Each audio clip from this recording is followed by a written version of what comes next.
이야기로 풀어가는 성평등 수업. 한국양성평등교육진흥원 교수 변신원 지음. 도서출판 BMK 편엠. 이야기로 풀어가는 성평등 수업. 왕비는 왜 제일 예뻐야만 했을까? 이 세상에서 누가 가장 예쁘냐고 물어보는 왕비의 마음은 어떤 것이었을까요? 거울아 거울아, 이 세상에서 누가 가장 예쁘니? 왕비가 묻습니다. 그야 물론 눈부시게 하얀 얼굴에 흑단같이 까만 머리, 태양처럼 빨간 입술을 가진 백설공주님입니다. 우리가 어린 시절에 읽었던 백설공주의 비극은 여기서 시작됩니다. 주인이 묻는 말에 거짓을 고할 수 없는 거울의 이 대답은 왕비의 질투심을 불러일으켰습니다. 분노에 가득 찬 왕비는 사냥꾼에게 백설공주를 죽이라고 하지요. 사냥꾼은 백설공주를 죽인 척하고 그 증거로 멧돼지의 심장을 가져옵니다. 아름다움에 대한 왕비의 승부욕은 엄청나서 백설공주가 죽지 않았다는 사실을 알고는 자신의 경쟁자를 제거하려고 사과장수 할머니로 분장을 하고 숲속으로 잠입하기까지 합니다. 이미 숲속에서 난쟁이들과 살고 있기에 세상 사람의 눈에 띄일 가능성이 거의 없는 공주를 왕비는 왜 그토록 무자비하게 대한 걸까요? 저라면 처음부터 누가 제일 예쁜지 묻는 질문은 안 했을 거예요. 대신에 요즘 백성 중 가장 배고픈 자가 누구이며 가장 힘든 백성은 누구냐고 물어보고도 싶고 가장 선행을 많이 한 백성은 누구냐고 물어볼 것도 같아요. 조금 더 복잡한 질문에도 답할 수 있다면 백성들이 골고루 집을 한 채씩 가질 수 있는 방법을 찾아보라거나 그런 질문이 불가능하다면 이 문제에 가장 해박한 전문가가 누구인지 같은 걸 물어볼 것 같아요. 도대체 왕비가 세상에서 가장 예뻐야 할 필요가 있는지 모르겠거든요. 왕이 더 예쁜 여자를 찾으면 왕비의 자리를 빼앗길까 두려워서라고요? 왕비가 된 이유가 자신이 세상에서 제일 예쁘기 때문이니 그 지위를 놓치는 순간 언제든 대체될 수 있다고 생각했기 때문이라고요? 그렇다면 왕비의 마음을 이해할 수도 있을 것 같습니다. 왕이 더 예쁜 여자를 왕비로 앉힐 게 두려운 나머지 아직 어린 딸 백설공주의 미모까지도 두려웠나 봅니다. 그렇게 생각해보니 왕비의 잔인함과 집요함이 이해가 되기도 합니다. 왕이 외모만을 기준으로 의리도 원칙도 없이 왕비를 내친다면 왕비만을 탓할 수는 없겠네요. 만일 왕이 외모만으로 왕비를 선택하는 인물이었다면 뭔가 잘못되어도 한참 잘못된 왕입니다. 그러니 자신의 사랑스러운 딸 백설공주를 잃은 것입니다. 올바른 아버지라면 아무리 바빠도 딸이 잘 크고 있는지 살펴야 했겠지요.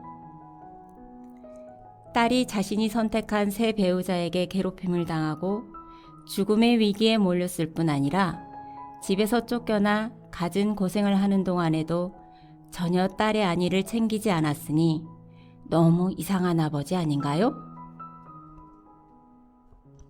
이젠 세상이 바뀌었습니다.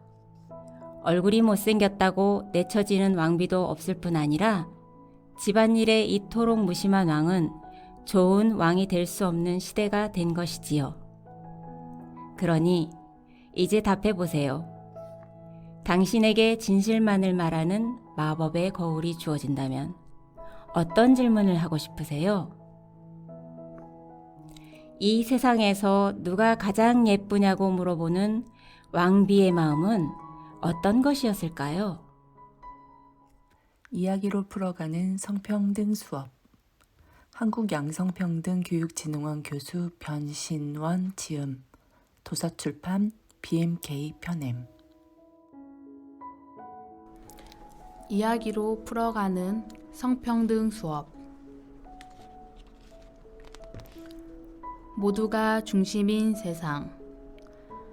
나도 몰랐던 고정관념과 차별을 생각하는 열린 자세가 소수자의 인권을 증진시키는 출발선입니다. 2019년 4월 어느 날 미국의 한 흑인 인권운동가가 자신의 피부색과 같은 반창고를 붙이고서야 일상에 숨겨진 인종차별을 깨닫게 되었다는 말과 함께 손가락에 반창고를 붙인 사진을 자신의 트위터에 올려 화제가 되었습니다. 사진에는 오른쪽 새끼손가락에 자신의 피부색과 같은 짙은 갈색의 반창고가 붙어 있었습니다. 그동안 생각 없이 자기 피부색보다 밝은 색의 반창고를 붙여왔는데 자신의 피부색을 염두에 두고 제작된 반창고를 보며 어떤 소속감을 느끼게 되었다고 했습니다. 그저 일상의 소소한 일로 치부될 수 있는 반창고. 서랍 이곳저곳에 굴러다니는 반창고에도 차별과 고정관념이 있었던 것에 놀라운 감정이 든 거겠죠? 그래서인지 많은 사람이 공감을 표시했습니다. 대부분 이런 문제를 상상조차 못했다. 그러한 무지에 미안하다는 마음을 표했습니다. 사진을 트위터에 올린 인권운동가는 사소한 일상에 숨어있는 백인 중심주의가 사라지길 바란다고 희망했습니다. 차별의 의도가 없었음에도 불구하고 다른 사정을 충분하게 고려하지 못해 차별되는 이런 일은 생각보다 많습니다. 우리는 흔히 어떤 것을 중심에 두고 나머지를 주변이라고 편하게 생각해 버리니까요. 4월 20일 장애인의 날. 로스쿨에 입학한 한 시각장애인 학습자가 공부하기 위한 교재를 구하면서 겪은 어려움이 뉴스에 보도된 적 있습니다. 시각장애인들은 정부에서 제공하는 시험용 책자를 역시 정부에서 제공하는 장애인 보호기기를 활용해 점자책으로 변환하여 공부합니다. 교재가 한글 파일 형태여야만 점자책으로 변환할 수 있는데 막상 제공되는 파일은 PDF 파일이었습니다. 하여 시각장애인에게는 한글 파일 형태의 교재를 제공하여 달라고 요청했다고 합니다. 그런데 돌아온 답변은 다른 사람에게 제공하지 않는 한글 파일을 시각장애인에게만 제공하는 것은 불가능하다는 것이었습니다. 장애인 차별금지법에는 장애인이 장애를 이유로 자신의 권리를 제한하거나 배제, 분리, 거부 등을 당하지 않도록 명시되어 있습니다. 처음부터 점자책을 제공하지는 못하더라도 점자책으로 변환할 수 있는 한글 파일을 제공할 방법은 마련해야 하는 것 아닐까요? 비장애인 중심의 사고가 결국 장애인을 차별하는 결과를 가져온 것이지요.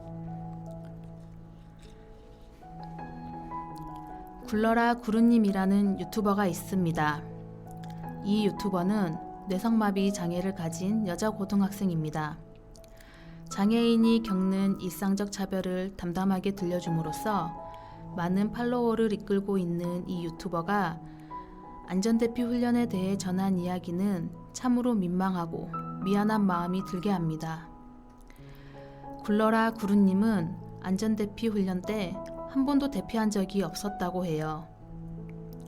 지진대피 훈련이든 전쟁대피 훈련이든 언제나 모두 대피한 가운데 본인만 교실에 덩그러니 남겨져 있는 경험을 수년 동안 해왔다고 말합니다. 처음에는 아무 생각이 없었지만 시간이 갈수록 진짜 이런 일이 있다면 나는 어떻게 대피하지? 라는 의문이 든 것은 당연한 거겠죠? 굴러라 구루님은 지진이나 화재로 승강기가 작동을 멈춘다면, 그래서 대피가 불가능하다면 장애를 가진 사람은 어떻게 해야 되는지 알려주기라도 해야 한다고 말했습니다. 비장애인과 같은 방법으로 대피하지 못하더라도 최소한 어디로 피하라거나 창문 근처에는 가지 말라거나 하는 등의 매뉴얼이 있어야 하지 않겠냐면서요. 이 말을 듣고 여전히 장애인은 유사시에 배려받지 못하고 있다는 것을 깨달았습니다. 세상은 온통 비장애인이 중심이 되는 사회이기 때문입니다. 이처럼 특별히 차별하려는 의도는 없었지만 우리 의식에서 자연스럽게 무시되거나 배제됨으로써 차별받는 경우는 늘 발생합니다.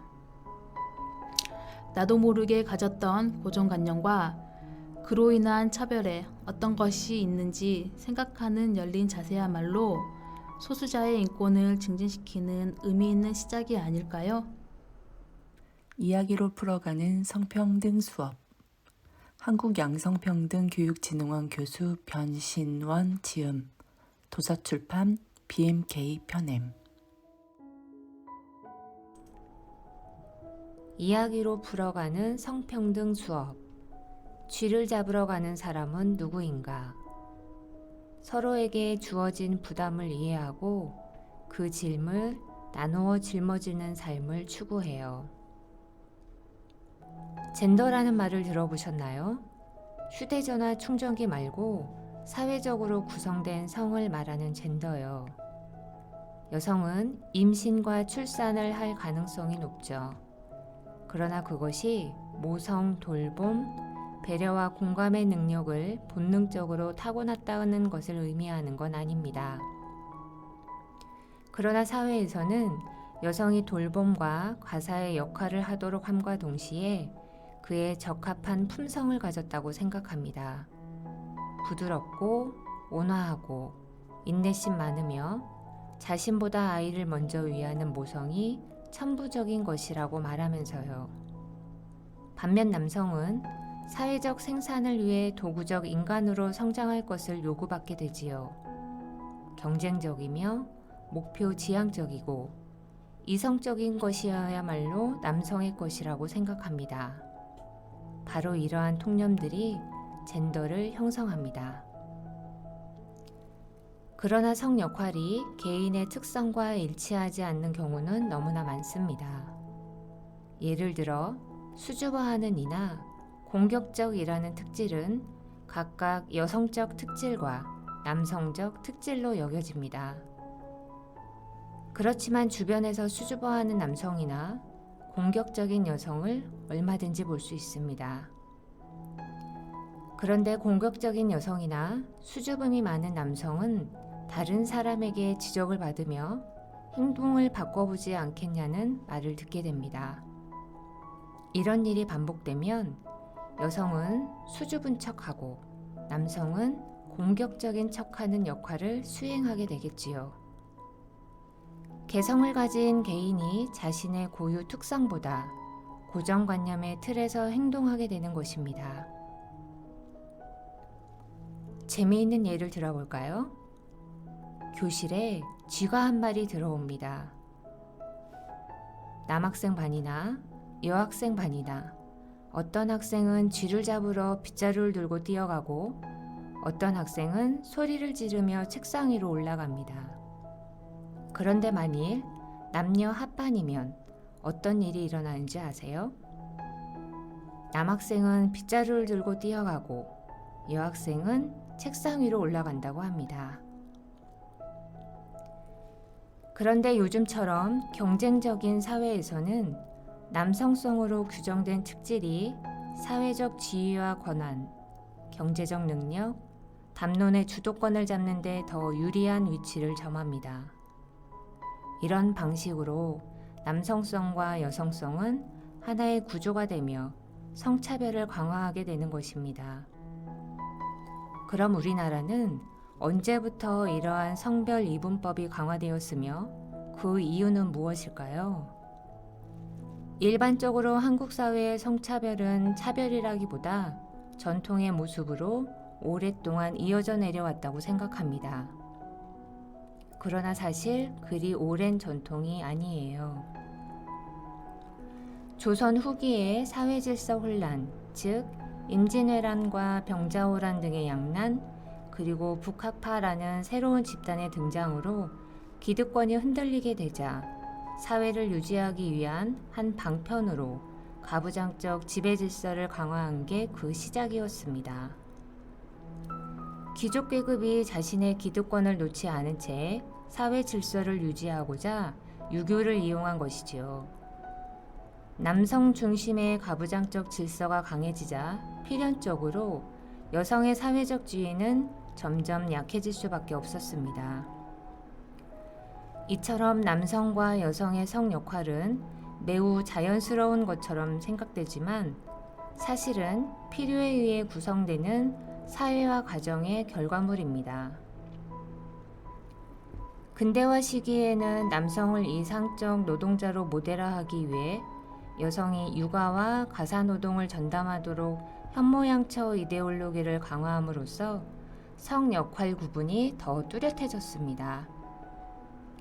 일제감정기와 전쟁, 군사 정권을 거치며 이와 같은 문제를 되짚을 겨를은 없었습니다. 그러나 성 역할 지형은 고정되어 있지 않고 지금 이 순간에도 변화하고 있습니다. 2019년 한국여성정책연구원에서는 변화하는 남성성과 성차별이라는 흥미로운 연구를 진행했는데요. 그 결과를 보면 성 역할 구별에서 벗어나려는 20대 남성들의 모습이 많이 드러납니다. 남자는 무엇보다 일에서 성공해야 한다거나 힘든 일이 있어도 내색하지 말아야 한다는 항목에서 20대 남성들은 대부분 동의하지 않았습니다. 이제 남성들은 강한 남성이라는 성 역할 구범이 스스로에게 부담스럽다는 것을 깨달은 모습을 보여줍니다. 아마도 전보다 더 찾기 어려워진 일자리 문제, 가장 역할 수행의 어려움 등이 남성들을 변화시켰을 것입니다. 결국 남성성이 부담이라면 이를 내려놓기 위해 성평등이 중요하다는 것을 인지하는 순간이 올 거라고 생각합니다. 행복한 삶을 위해서는 서로에게 주어진 부담을 이해하고 그 짐을 나누어 짊어지는 것부터 출발해야 합니다. 자신의 부담을 내려놓고 상대방은 여전히 무급의 가사노동과 육아의 책임을 지도록 하겠다는 생각은 정말 현실적인 대안이 될 수 없겠죠. 사회적 부담이나 사적인 생활의 책임을 같이 지고 갈 때 양성이 보다 더 평등해지고 격이 높은 관계를 이루게 될 것입니다. 이야기로 풀어가는 성평등 수업. 한국양성평등교육진흥원 교수 변신원 지음. 도서출판 BMK 편엠.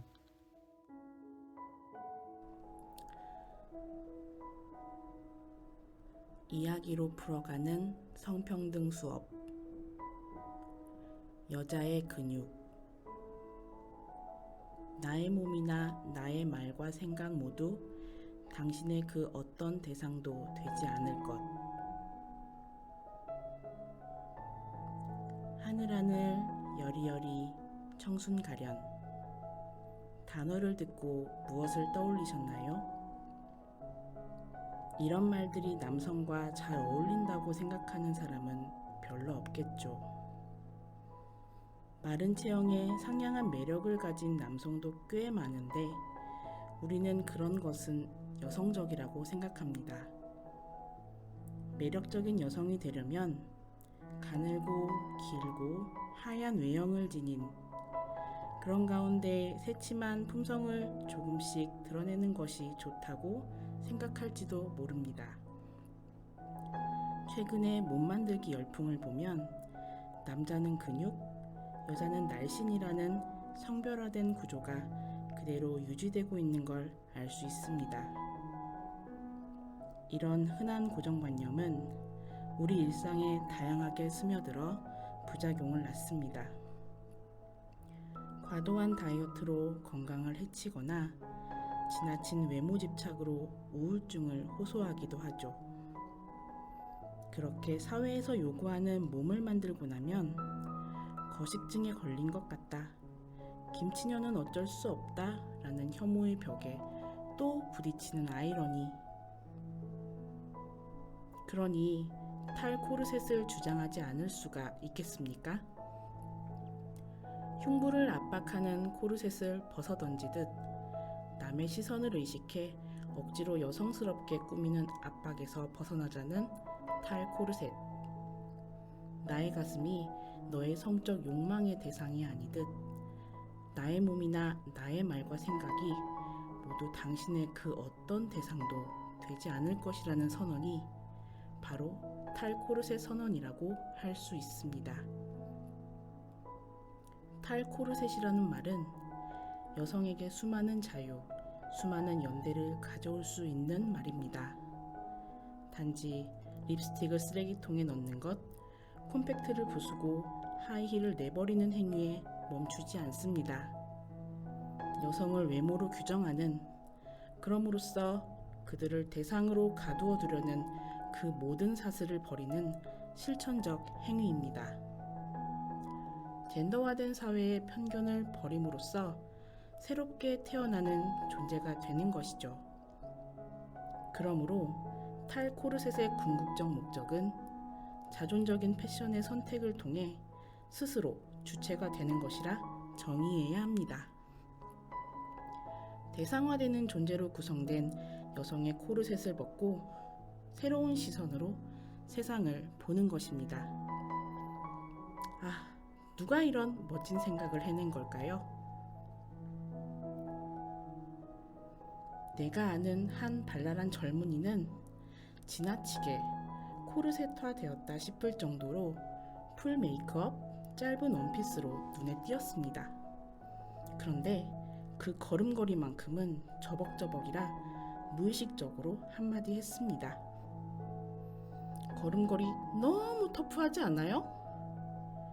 그 젊은이가 웃으며 하는 말이 걸작이었습니다. 선생님이 좋아하시는 탈 코르셋이에요. 저는 걸음걸이만 탈 코르셋 했어요. 다시 생각해보니 그는 이미 주도적인 삶을 살아가는 여성이었고 오히려 제가 옷차림에 대해 어떤 편견을 가지고 있었던 것을 알게 되었습니다. 여리여리한 미를 추구한 적은 없지만 여자는 근육, 뭐 이런 생각을 해본 적도 없기에 50년 넘어 관리를 안 한 몸이 여기저기 고장 신호를 보냅니다. 여성에게 흔한 근골격계 질환이 참을 수 없는 고통을 불러왔습니다. 운동만이 살 길이라는 처방전을 받고 여러 생각을 했습니다. 영화 매드맥스 분노의 도로를 촬영할 때 한 노년의 여배우가 나이든 여배우가 맡는 역할은 병원에서 환자로 누워있는 것 뿐이어서 절대 대역을 쓸 수 없다며 대역 없이 전투신을 찍었다는 말을 들었습니다. 모 예능 프로그램에서 배우이자 복서인 이시영이 윗몸 일으키기, 장거리 달리기에서 야구선수 박찬호를 포함 남녀불문 압도적 1위를 해 너무나도 매력적으로 보였던 기억도 떠올랐습니다. 그래서 그렇게 관절통이 심한데 괜찮겠냐는 주변의 만류에도 불구하고 복싱학원에 등록을 했습니다. 쉴 새 없이 잽과 펀치를 뻗으며 스트레스를 날리는 재미가 그만입니다. 오늘도 미운 사람을 떠올리며 펀치를 날려봅니다. 힘이 불끈불끈 솟아나며 50견을 앓는 어깨에 불이 나도록 샌드백을 칩니다.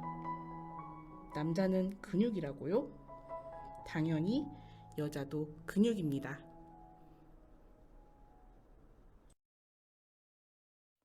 이야기로 풀어가는 성평등 수업. 한국양성평등교육진흥원 교수 변신원 지음. 도서출판 BMK 편엠.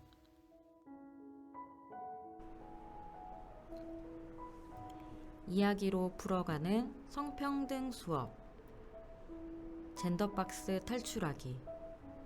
당신도 혹시 젠더박스에 갇혀 있지 않나요? 키 160cm 이상의 용모 단정한 미혼 여성, 신체 건강한 남성 같은 구인 광고 문구는 성차별적인 것일까요? 혹은 자연스러운 차이를 나타낸 걸까요? 주변에서 여전히 접하는 이러한 표현은 차별을 내포한 표현, 성인지 감수성이 부족한 표현입니다. 여성과 남성에게 기대하는 상이 다르기 때문에 다양한 개성이 이 틀에 갇혀버릴 수도 있지요. 학자들은 이 틀을 젠더박스라고 부르기도 합니다. 미국의 법학자 제니퍼 나이는 우리 사회에 보이지 않는 두 개의 박스가 존재한다고 합니다.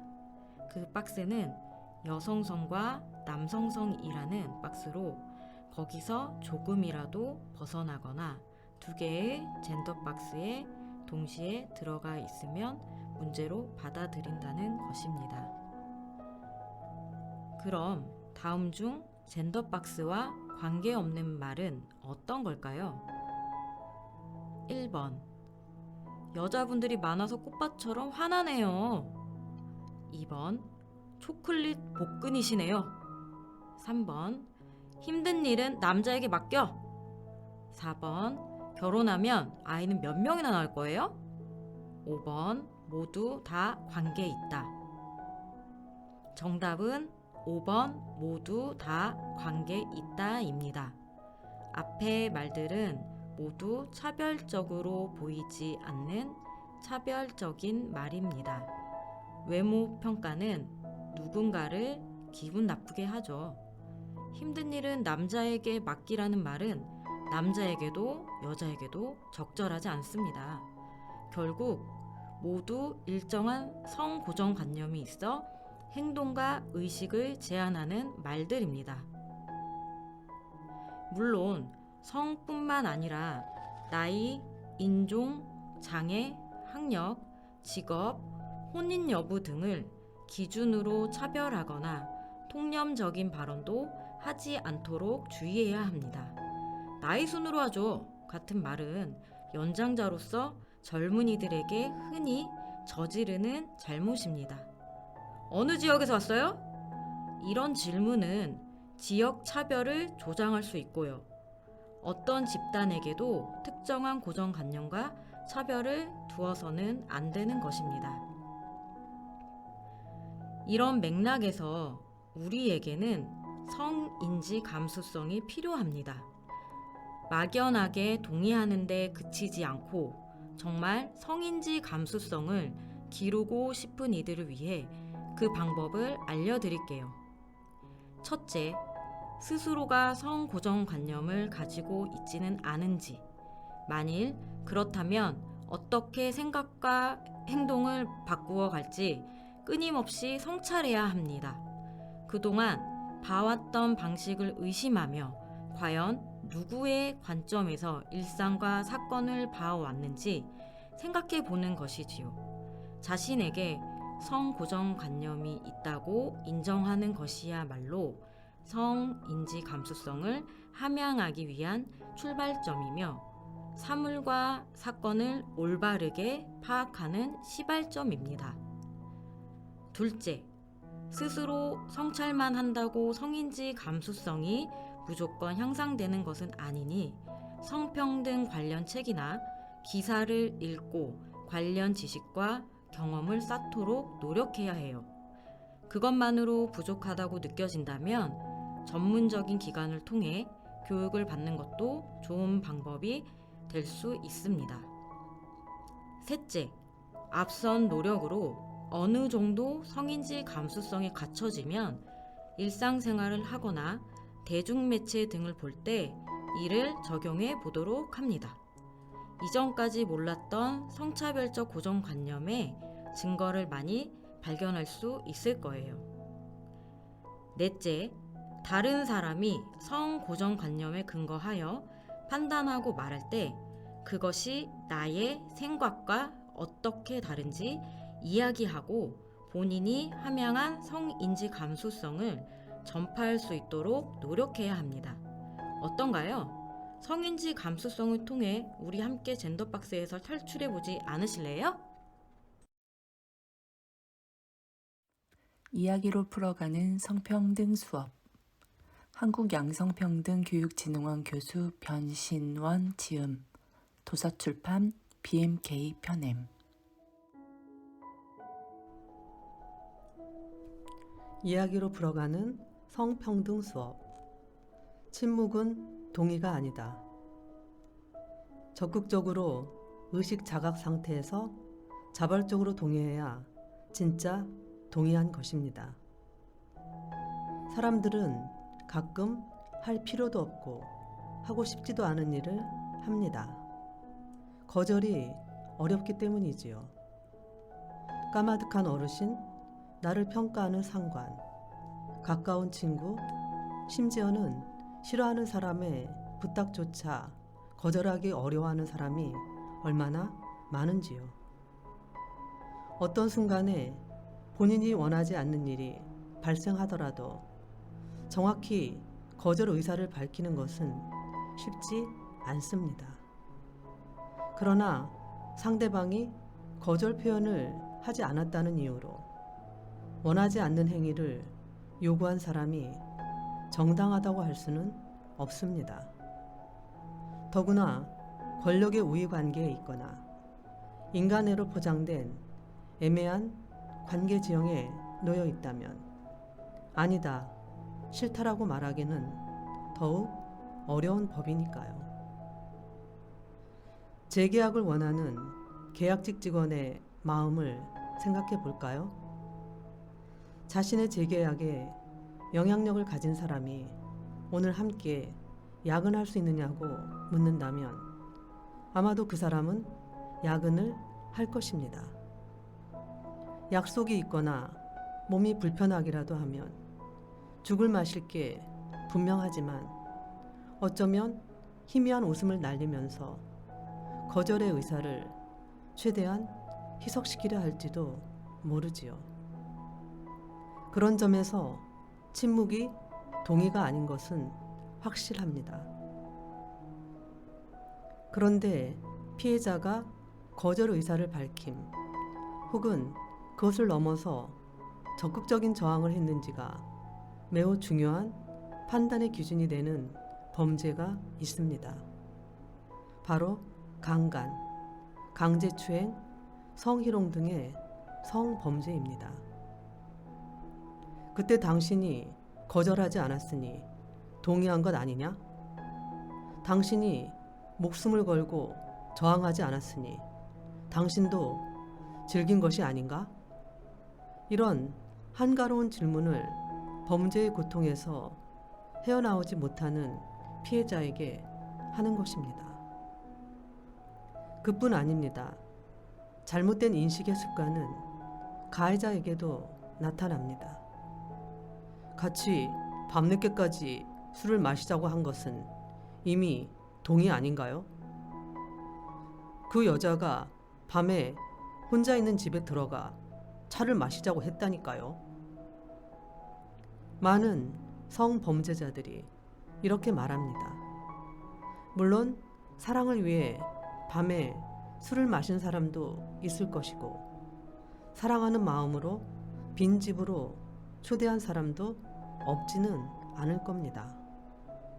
그러나 그저 술만 마시고 싶었다거나 빈 집에서 오붓하게 차를 마시며 훈훈한 인간애를 나누고 싶다고 했으면 어림짐작으로 앞서 나갈 게 아니라 그 말 그대로를 받아들여야 하는 것입니다. 이 같은 맥락에서 2014년 미국 캘리포니아주 주지사는 대학 캠퍼스 내에서 일어난 성폭행 사건 수사 시 확실한 예스가 있을 때만 성관계를 허락한 것으로 간주한다는 Yes means yes 법안에 서명했어요. 이로써 수사당국은 피해자들 입장에 서서 가해자들에게 보다 분명하고 엄격한 원칙을 적용하게 되었습니다. 사건이 발생할 경우 성폭행 혐의자는 상대방의 적극적인 의식 자각 상태에서 한 자발적인 동의가 있었음을 입증해야 합니다. 저항하지 않았다는 것, 침묵하였다는 것을 허락으로 인정하지 않아요. 명백한 동의를 입증할 수 없다면 성폭행 혐의를 받게 되는 것입니다. 이러한 법안은 분명한 장점이 있습니다. 우선 성폭력 피해자가 스스로 피해를 입증하고자 애써야 하는 고통스러운 2차 피해에 노출되지 않을 것입니다. 그뿐인가요? 솔직하고 명확한 소통이 필수적이어야 하는 만큼 권위를 내세우거나 허세를 부리지 않고 평등하게 서로를 존중하는 연인관계가 더 보편화될 것입니다.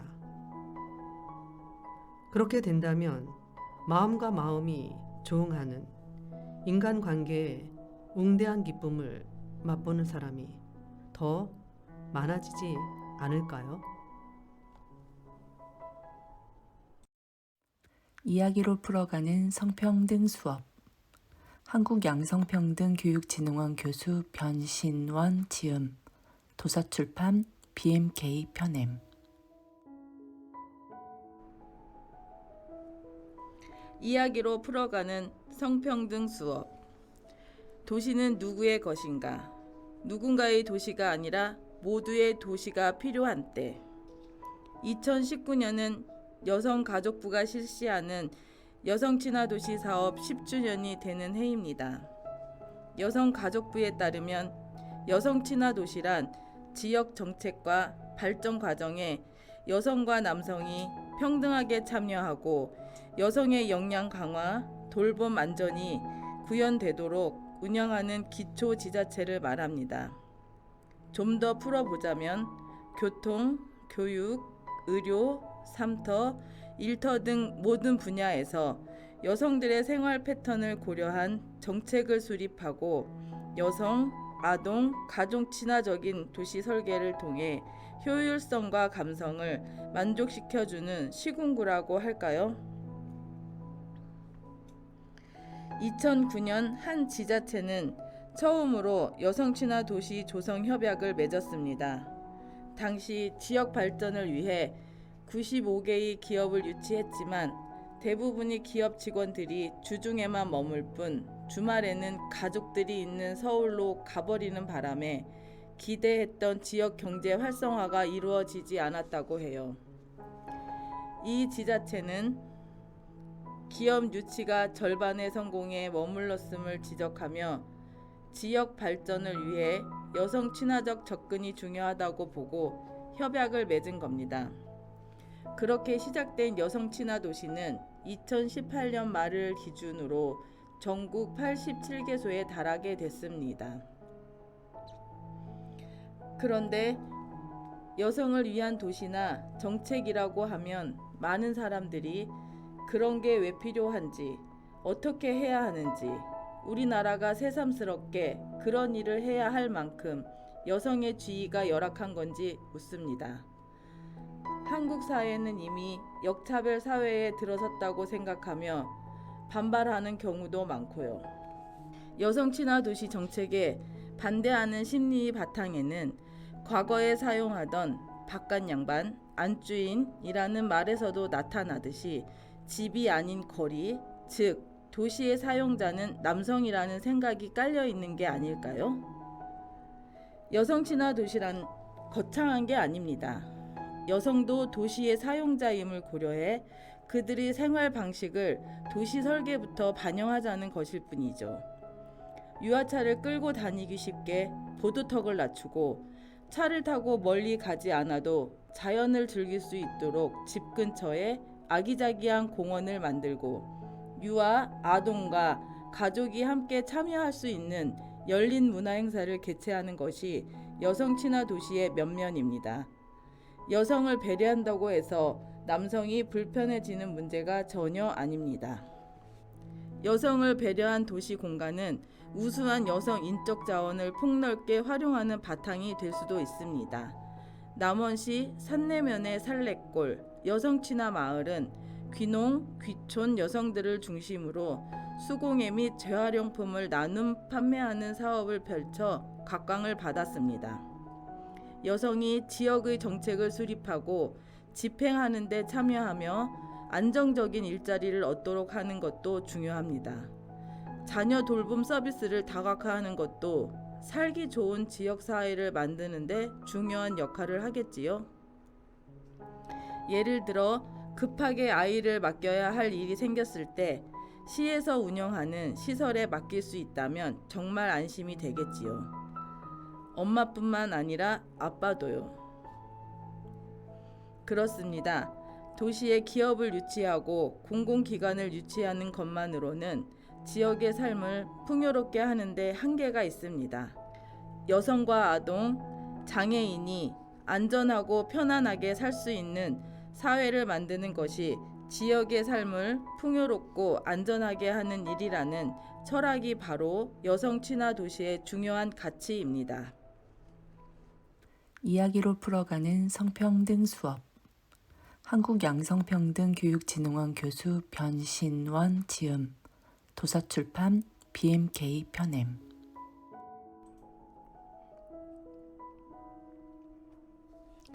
이야기로 풀어가는 성평등 수업.